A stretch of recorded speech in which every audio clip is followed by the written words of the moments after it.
Welcome back to Beyond the Uniform. I'm Justin Nassiri, and my goal is to help military veterans thrive in their civilian career. I do that by talking with veterans each week, learning more about what they do in their civilian career, and getting their advice for other veterans seeking a similar career path. Today's episode number 238 with Carolyn Taft Pestel. They kept saying, forget about what job you want, this or that. What do you love to do? And it just dawned on me, and that day I ended up applying to culinary school because I was like, that's what I want to do. So forget all of this corporate route I'm heading to, and I had taken the GMAT. I was going to go to business school. I was like, I'm going to go to culinary school. Unfortunately, the culinary school I was enrolled in went out of business a month before I got out of the Army. So that put a damper on that, and I was like, oh. But it was a great sign that I had already made that jump of telling myself that the options were so much broader than I was giving credit for. So in that sense, the floodgates are already open of recognizing I can do this type of field full time. So I'd say that would probably be the distinct moment where I went from it being a hobby to I can do this. Well, today's interview originally aired in December of 2016 as episode number 40, but it remains one of my favorite interviews. In this interview, Annie talks about what it's like to start a company while on active duty.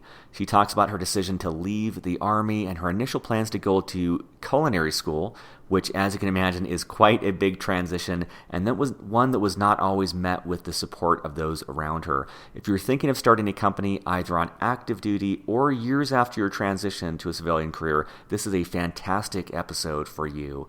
As always at Beyond the Uniform, there are show notes for this episode, including links to everything we discuss, as well as over 240 other episodes just like this.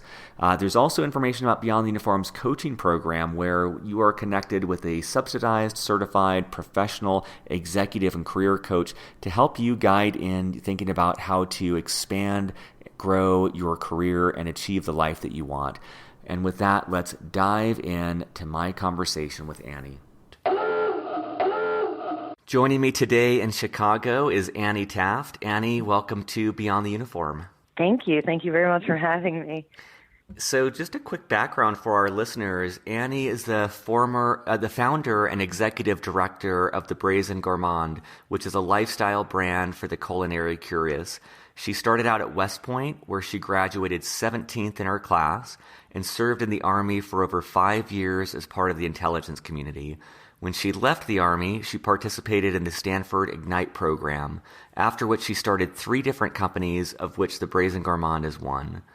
So maybe to start things off, Annie, how would you explain the Brazen Gourmand? Yes, so the Brazen Gourmand actually started when I first graduated from West Point as a creative outlet for me, doing a lot of food writing and food photography, because that's what I was interested kind of as my passion project. But it's evolved over the years where now I've developed it more into an all-around brand that I vocalize through visually, through influencing with social media, whether that's on different platforms, writing about restaurants and events, things like that, doing product reviews, and then also working and collaborating with a lot of restaurants and chefs and brands, doing everything from photography, graphic design, consulting. So it's really taken on kind of a multifaceted approach to all things. In my mind, I call it culinary creative, things that are related to the culinary industry, but are a wide variety of approaches through marketing and creative design.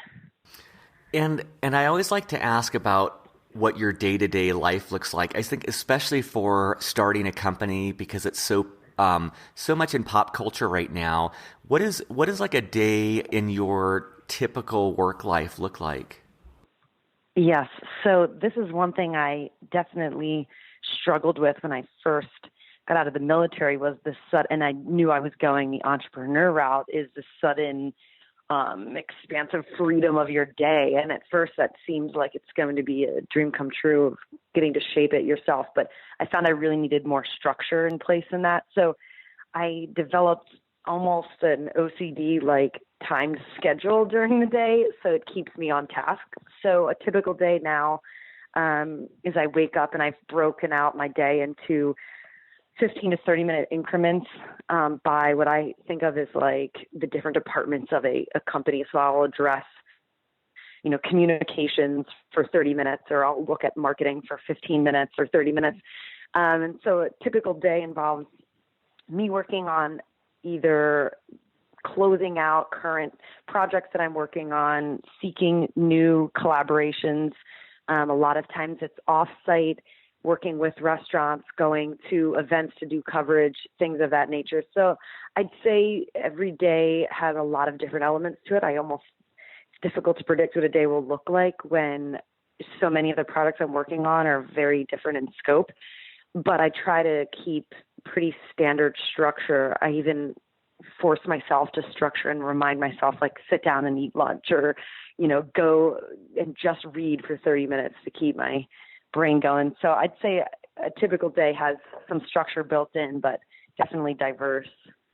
I like that. I like that thought of using structure. It's something I'm trying to work on as well, because I noticed that a lot of times when I'm not working, I'll start getting stressed or feeling guilty that I should be working. And I think that more structure would actually help, because then it feels like, you're following a pattern, when in entrepreneurship, very few patterns exist. Absolutely. And actually I just came up with this a week or two ago that I found made that even more valuable. Even with the structured time, I found myself within that time, I call it like opening new tabs in my mind. When I think about being on a browser and I have like 30 tabs open, I'm like, no, you need to close one out, move on.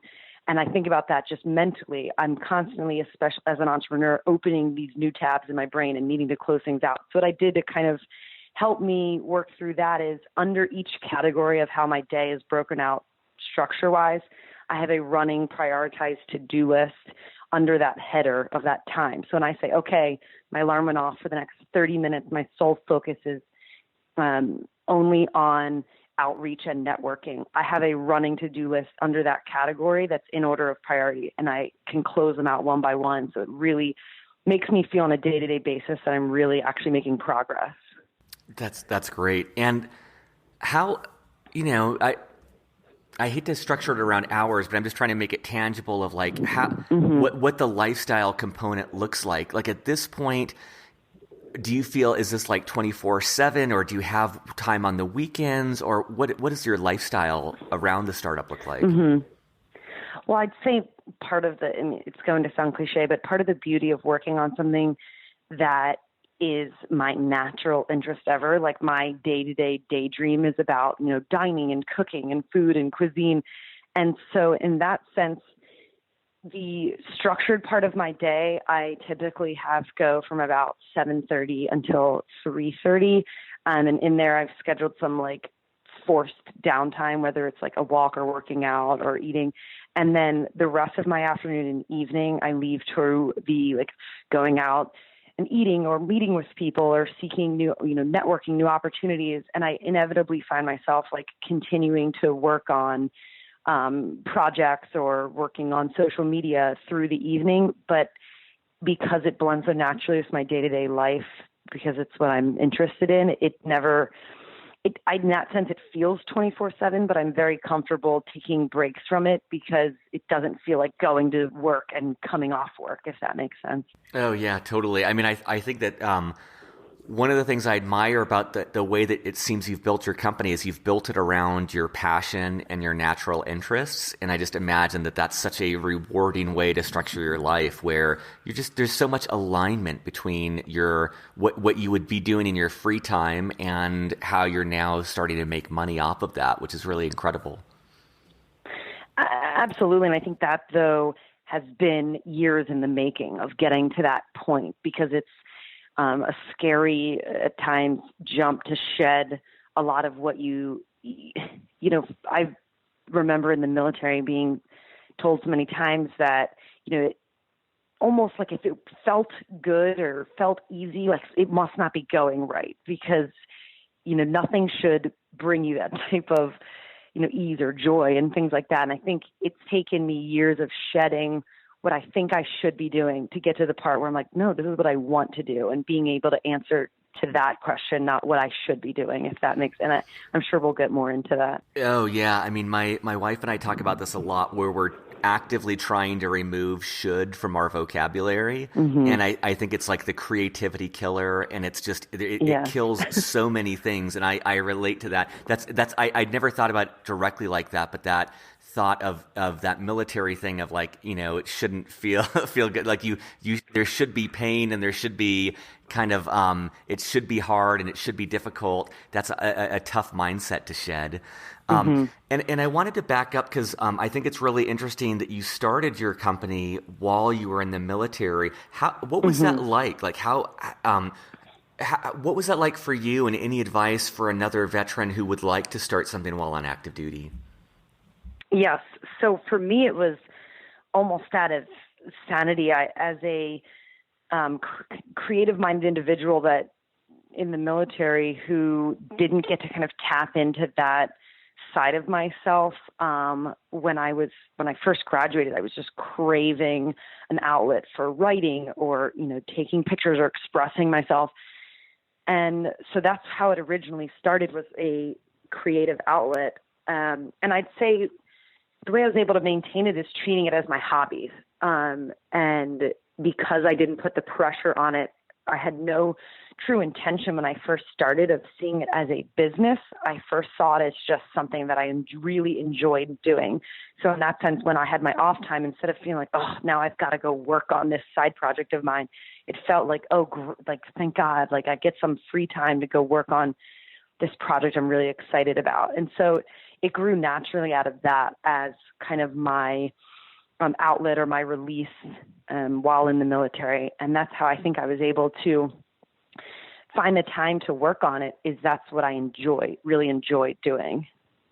Did you, at what point did you think, so the two points, and maybe they're the same, I'm just wondering at what point you thought, hey, maybe this could be something I do, or maybe that was from the start that you thought this could be something full time. But I'm curious, at what point did you think I could do this for a living? And then at what point did you decide to switch it from a hobby and say, like, I'm going all in now, this is going to be my full time? So I would say that all the while I was working on the Brazen Gourmand in the military, it felt like a pipe dream. Like my fantasy land would be, I would get to work on this every day. But I'd never truly, I think at that point, recognized that I could make that a reality. Just because I think we're so preconditioned with all of the expectations of what, someone going to West Point and going into the military, like I didn't think that would ever be a natural path that I would find myself on. And so for that reason, I think it took a long time for me to see that there was that option.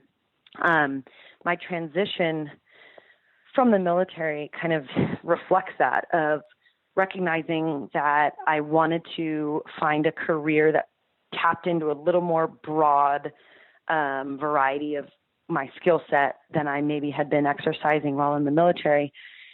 But I still thought I needed to go, this kind of predetermined route. And I was working with the JMO recruiters and, working on my path of how I'm going to end up in corporate America. And I just, each step along the way, I kept shedding like, that's not it. Like, that's not what I want to do. And I had a really aha moment that vividly I remember that kind of changed everything. And I was sitting in one of the Army transition courses, and it was a voluntary course that I said, what the heck, I'll go. It was for going to trade school and how to sign up for apprenticeships. And it was so far out of the realm of what I had considered doing, but I just thought, hey, what the heck?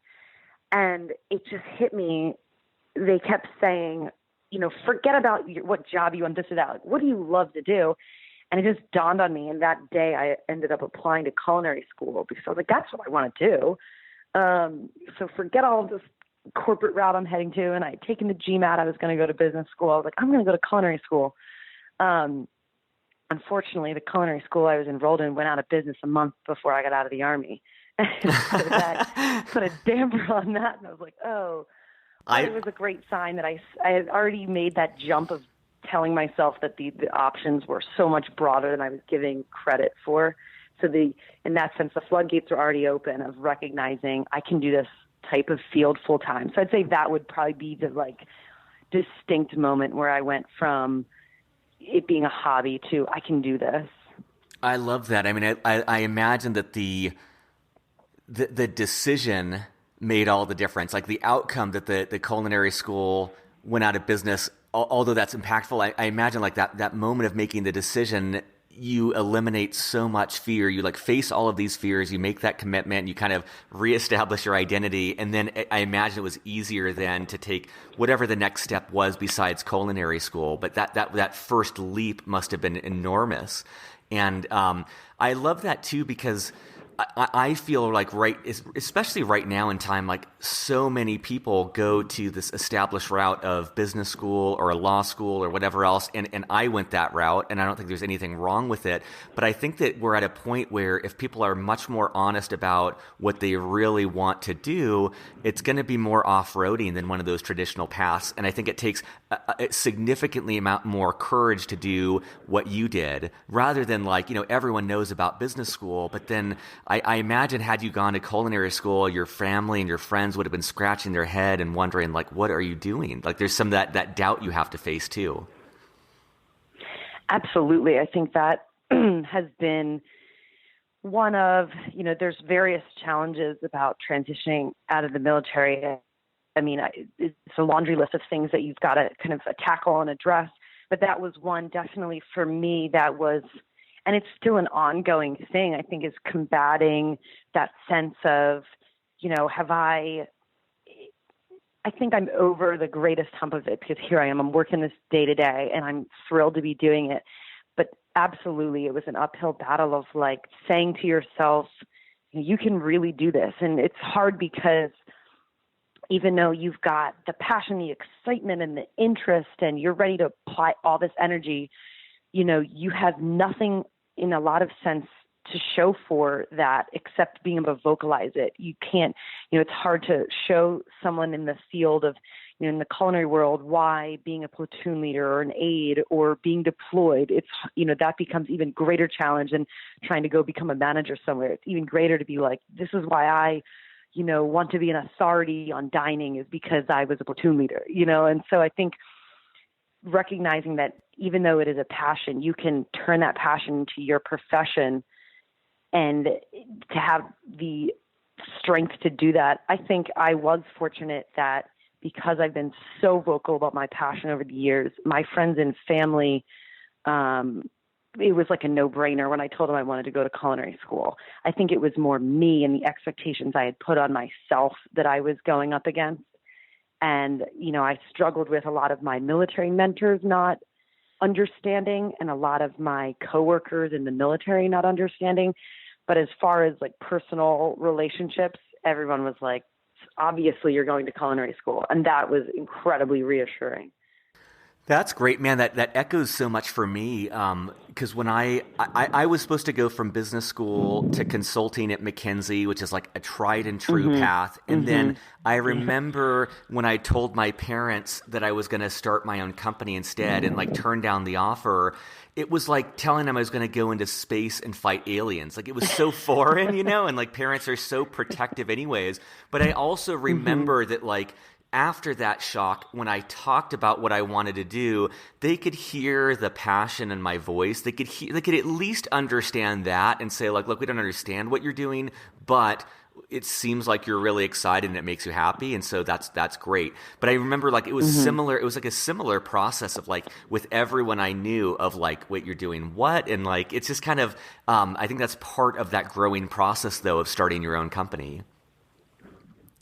Yes, absolutely. And I think even as you were describing that and what I was saying, I thought once I had peeled back so many layers I had gotten pretty far at the JMO recruiters. I had taken the GMAT and started applying to school. So I had really gone down those paths far enough to know, okay, this is not what I want to do. And that's another layer that I shed internally of what I felt my expected path was.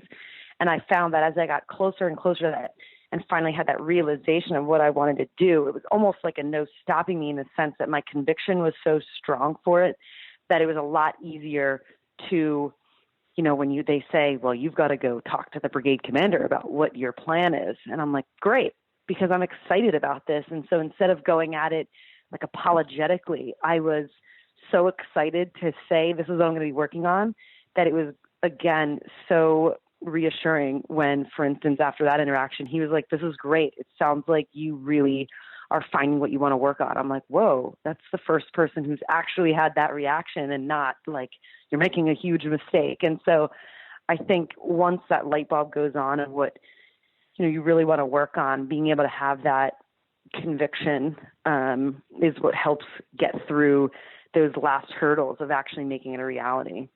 And that's so encouraging too, to hear the leadership's reaction, because I'm picturing if this was like a TBS movie, he would have been yelling at you and telling you you're a fool and throwing away your life. But it's so reassuring to hear him supporting you doing something so non-traditional.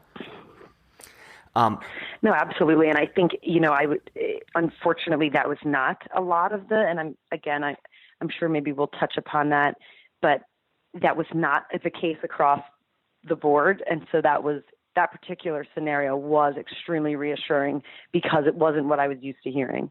Yeah, well, I was going to ask about the Stanford Ignite program next, but let's talk about that first. Like, what were some of the other challenges you faced in starting your company? Well, I think while still in the military, a lot of the challenges were it was the whole, you don't know what you don't know. I knew what I was excited about in the field I wanted to work in, but understanding how to get there just seemed like the biggest black hole of I have no clue of where to begin.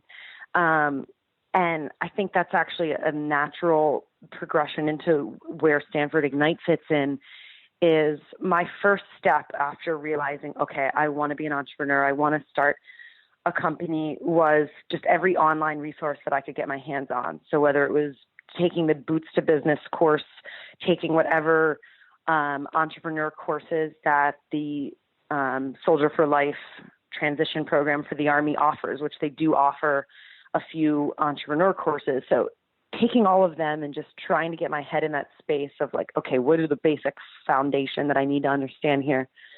And so even just armed with that, the online research I could do myself of researching business plans and just starting like over again of educating myself in business basics.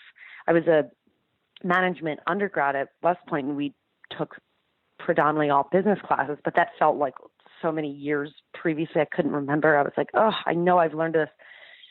So I think that was the first hurdle, was just learning 101 all over again.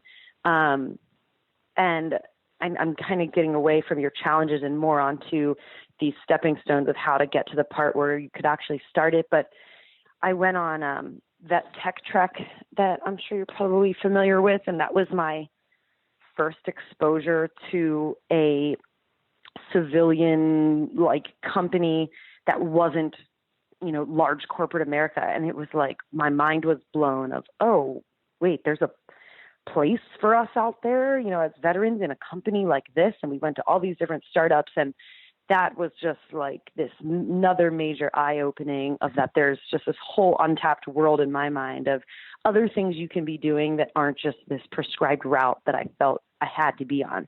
So suddenly I didn't feel alone. I felt like, oh, a lot of people want to jump and cross into another world and are, challenged to find ways to make that happen. And so I always, the way I've described it since the Ignite program is that tech track opened my eyes to what could be, but I still didn't know how to get there. And then getting in and attending the Ignite program taught me so much of now how do you actually get to starting a business, running a business, growing a business. They actually taught me the tools of how to make that a reality. So coming out of there, I had all the confidence in the world of, okay, even if it's, when I run into things I don't know, I now know how to find the resources or how to ask the questions. And so kind of off from your question a bit, but no, that's great. No, I love the thread weaved throughout of that, of knowing what you wanted to do, and then every step along the way trying to get more resources to help you in that. And I love that you took advantage of the Army for Life course and the Vet Tech Trek, and then Stanford Ignite. And you're actually the first person I think I've had on the show who's been through the Stanford Ignite program. You spoke about it a little bit, but I'd love to dive into detail of what's it like, how's it structured, what you took away from that experience. Because I believe that while you were there, you also incubated two different ideas, the event side of what you do and Planly. So, yes, very, very close. So first, I think with the Stanford Ignite program, which I am couldn't speak more highly of, I had found it. I was joking. They always asked us, how did you hear about Stanford Ignite? And almost everyone in the program, there was about 37 of us veterans in the program, and actually quite a few active duty, would say, I had a friend that attended, or I'm on Stanford's mailing list, all these. And I'm like, what? I was 5 pages deep in a Google search of veteran entrepreneur programs, and I found you online. And they were in shock, because they said, that was not typically how people found the program. But I was sitting in Korea in a transition program or transition class, and I was kind of frustrated that so many of the veteran entrepreneur programs were kind of these, after I had done one, okay, this is going to be a 4-week online course. Once I had done one, I realized every resource was almost the same, and they weren't really something you could bite into. They were very surface level. And I found this Stanford program, and I almost thought it was too good to be true. Wait, it's full time. You're going to go for a month, and it's, high intensity. It's, a micro MBA of sorts. You're going to be with veterans. You're at Stanford. I couldn't even fathom that this was real. And I hadn't heard about it. And so, a year out before they were even taking applications, I had inquired about information for it, and was thrilled to find out that I had been accepted. But part of it, which I think is incredible, is everyone pitches an idea for a business into the program, and then you vote through various, you would submit a video, then you do an elevator pitch, and your peers vote and accept. I think we accepted maybe 6 or 7 ideas that you incubate while you're there. And so when I first got out of the military, my first thing I was working on was Brazen, which was a dining events company that put on dinners and tastings, and I would host the events and plan them. And so I pitched that a online marketplace version of event planning going into it, and fortunately had it accepted. And so we started incubating that while there, and quickly, as we worked with our mentor there, had slightly pivoted and got to where Planly ended up, which was streamlining group dining reservations at restaurants and automating it in 3 clicks. And what was incredible about the program is, you couldn't imagine higher caliber professors that they were bringing in to teach every facet of business. Imagine when Condoleezza Rice was one of our instructors. It was just incredible. So we went to class for maybe 8 a.m. until 5 p.m. every day with they would say in a course of a day, we try to get through almost 2 semesters of business school.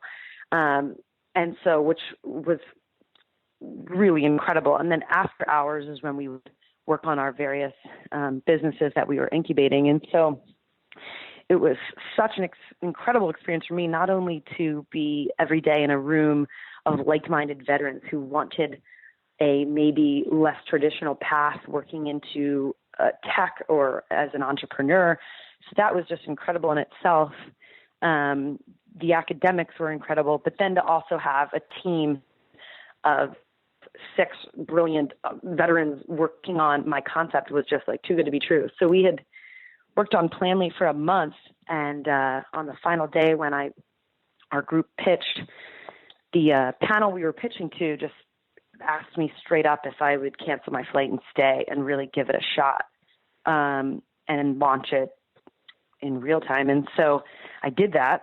On the day of quote unquote graduation, canceled my flight and What lived was out that? my suitcase. What was that like? Was it like an instantaneous decision, or was it like this free falling feeling in the pit of your stomach and like debating this, or how hard of a decision was Oh that? no, it was literally, it went, the pitch got over. They gave their feedback, the 4 panelists, and one in particular said, right away, he said, please come here, like right away, come talk to me. And his first words were, are you willing to cancel your flight and stay here? And I didn't even have a flinch. I said yes. That's And awesome. that was that. And from there on, for the next couple of months, it was just going 1,000 miles an hour, learning so rapidly. It was like there was no sleeping happening. I was couch surfing and rotating my 30 days of clothes over and over, and really seeing where that got me.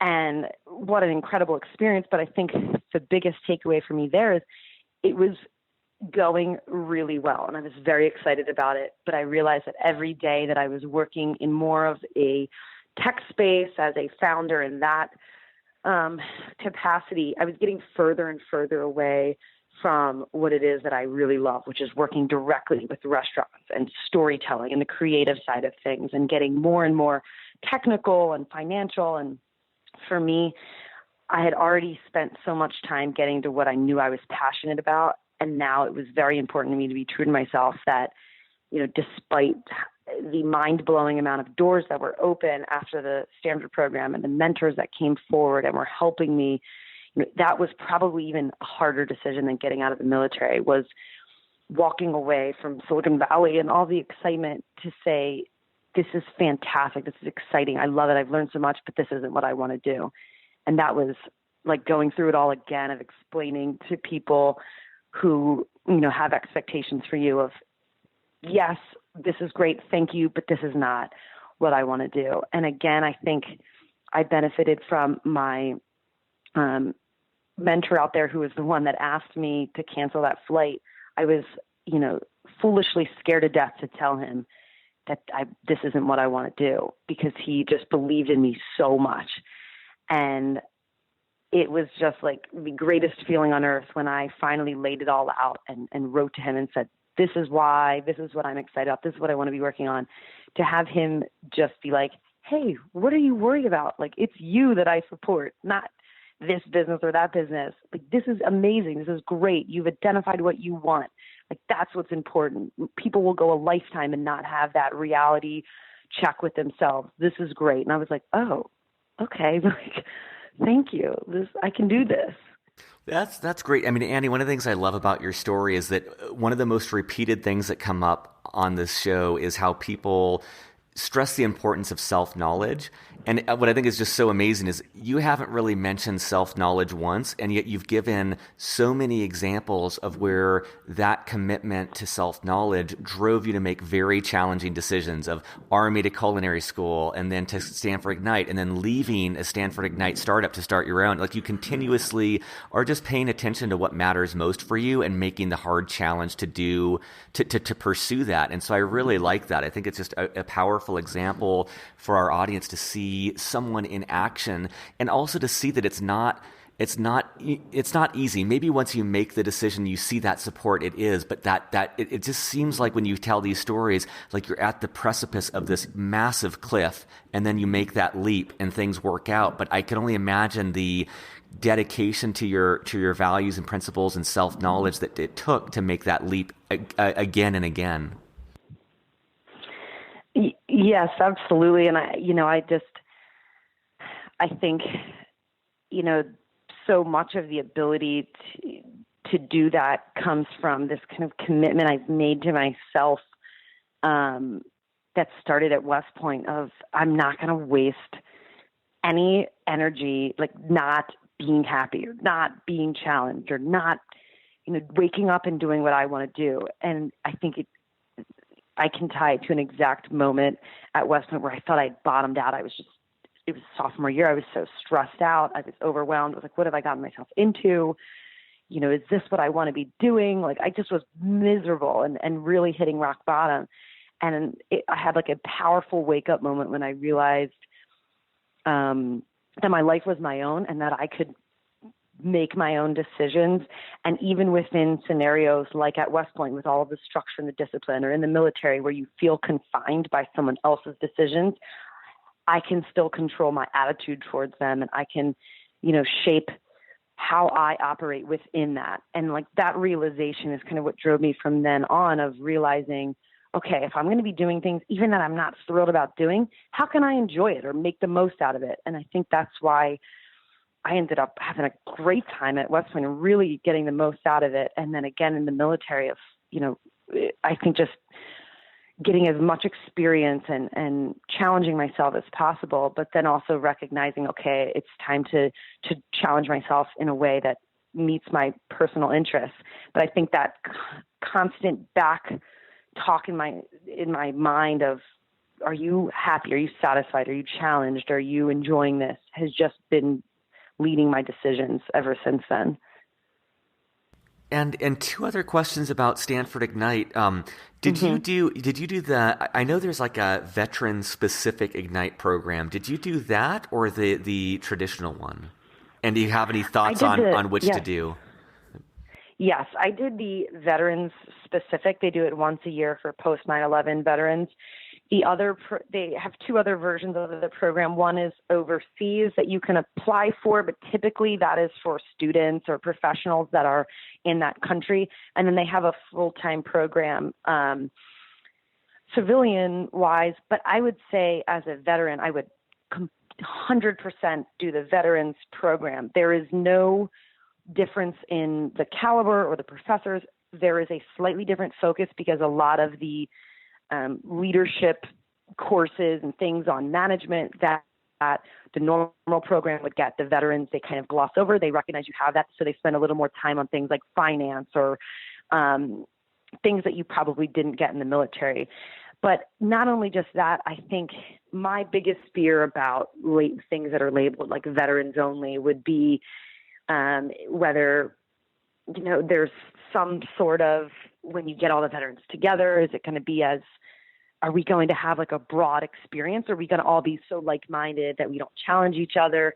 And I would say that just completely changed my attitude towards that, because I was just blown away at how egos were checked at the door, rank was checked at the door, military experience was checked at the door. It felt like we were all there because everyone was excited about tech or entrepreneurship. And for that reason, I would 100% recommend the veterans program, because you're all kind of in this similar mindset, but bringing such a diverse amount of background and interest that I was just blown away at the talents and, non-military related skills that people were bringing to the table, that it was just incredible. So I would say absolutely the veterans program. The civilian version of the program is also a lot of PhDs and a lot of current Stanford students that are seeking to have more balance in their kind of knowledge base of business-wise. So we did some shared social events and classes with the other program, and I'd say the majority of those are all engineers or somehow med students, PhDs, so a very different group of people. And I think that the veterans program, I just would recommend hands down to anybody.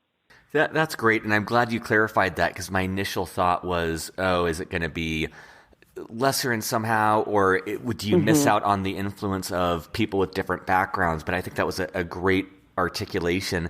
And one other question I had is there a cost associated with this? I'm just curious, like ballpark of what that cost is. So again, this is what makes it incredible, is it's a program that SOCOM had originally gotten together with Stanford to help put together. So it is subsidized.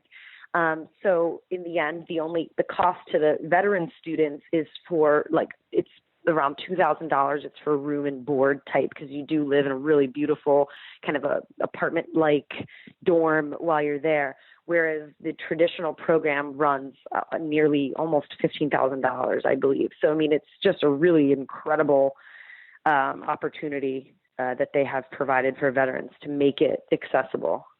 That's great. And then one other question just about entrepreneurship. Are there any resources, additional resources you'd recommend to listeners? And that could be podcasts you listen to, books you read, magazines. Like, how do you continue to deepen your knowledge and just grow in entrepreneurship? Mm-hmm. So I think, it comes in kind of increments of gaining your knowledge. I think it's a great place to start is things like Boots to Business, or, for me, I reached out to like my local small business center where I was living. There's just so many resources that are available there, and free books and assistance, things like that. I also started going to something called Million Cups. It's like a once a week group of entrepreneurs. It's completely free to be a part of. And every week someone pitches for about 20 minutes their idea or thought or business. And then you're just surrounded with other like-minded people who provide feedback and talk and network. And so that kind of helped me get my feet wet of getting every week going to that and having to talk not as a veteran, but as an entrepreneur, just kept building my confidence of I can do this. And I think then like that would maybe been my like beginner level of resources. And then being able to listen to startup podcasts, starting to do a lot of online reading, or even just, following different people I look up to on Twitter, things like that. Just seeing what people are talking about, I'd say would be the next stage. What are some of those podcasts that you can think of off the top of your head? Mm-hmm.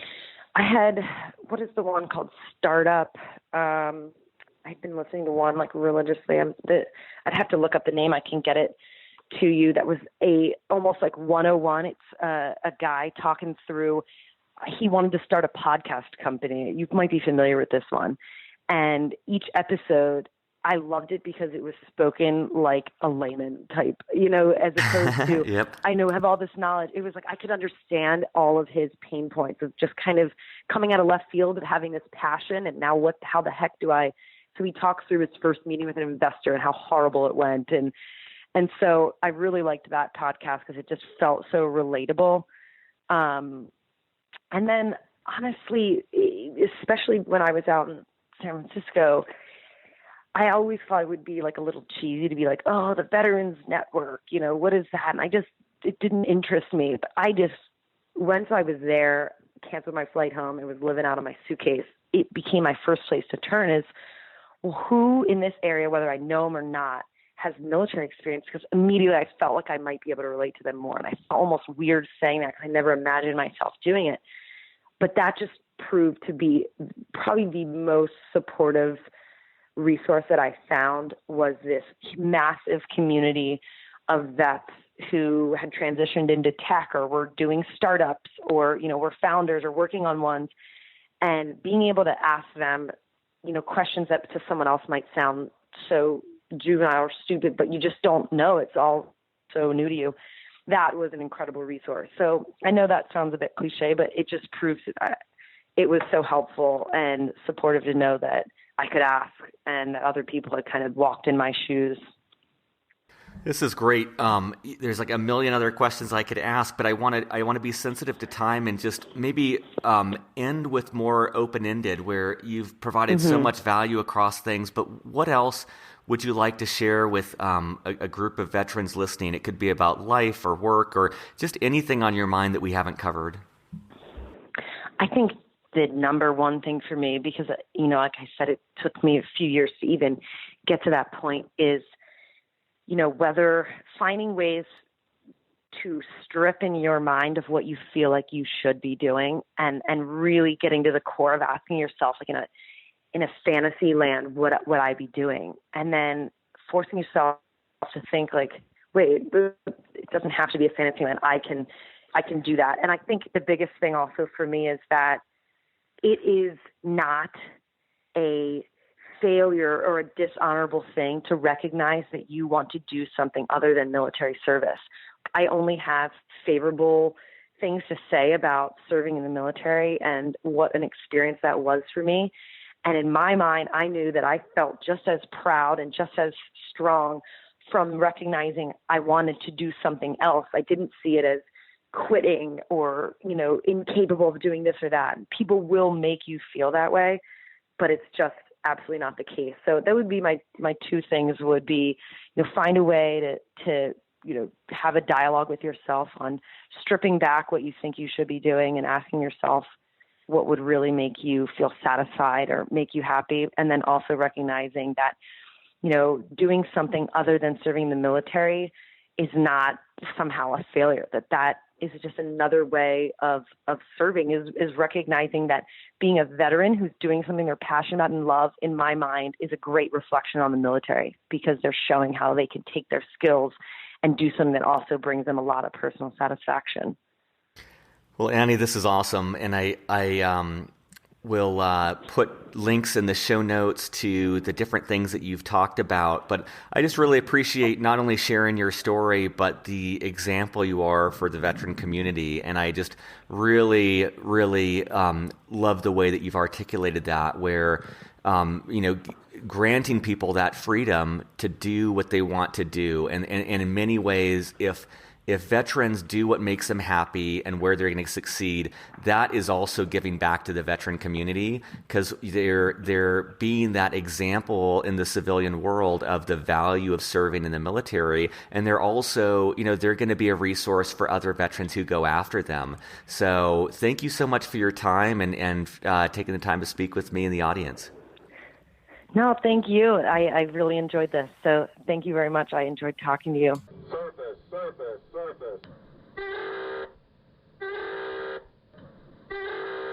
Thanks for listening to this episode of Beyond the Uniform. There are over 200 free episodes at beyondtheuniform.io. They're classified by the industry of focus, the functional role the person plays, and more. Beyond the Uniform is hosted, produced, and edited by me, Justin Asiri. Our Director of Outreach, responsible for sponsorship and guest episodes, is Steve Bain. Our editor, responsible for the show notes and text transcripts for all episodes, is Kathleen Dillon. Our data analytics and insights advisor is Andrew Woolridge. If you are enjoying Beyond the Uniform, you can help us out by telling your veterans and friends in the military about this free resource. There is more information on the website about how you can sponsor an episode or donate to our program to help us grow the work that we're doing. Be sure to check out the coaching section of beyondtheuniform.io, where you can be paired with professional, subsidized coaches to help you figure out your next career move. You can sign up for our newsletter to be up to date on the latest happenings at Beyond the Uniform. And in each show notes section, there is a link to audible.com, which is providing a free audiobook of your choice to Beyond the Uniform listeners. You get a free book of your choosing, and Beyond the Uniform gets $15 to subsidize the cost of the show, regardless of whether you continue with audible.com or not. Check that out and more in the show notes for this episode. Keep the feedback coming. Let me know what resources would help you in your career, and we'll do our best to make that happen. Take care, be safe, and I'll be back next week with more interviews with military veterans about their civilian career.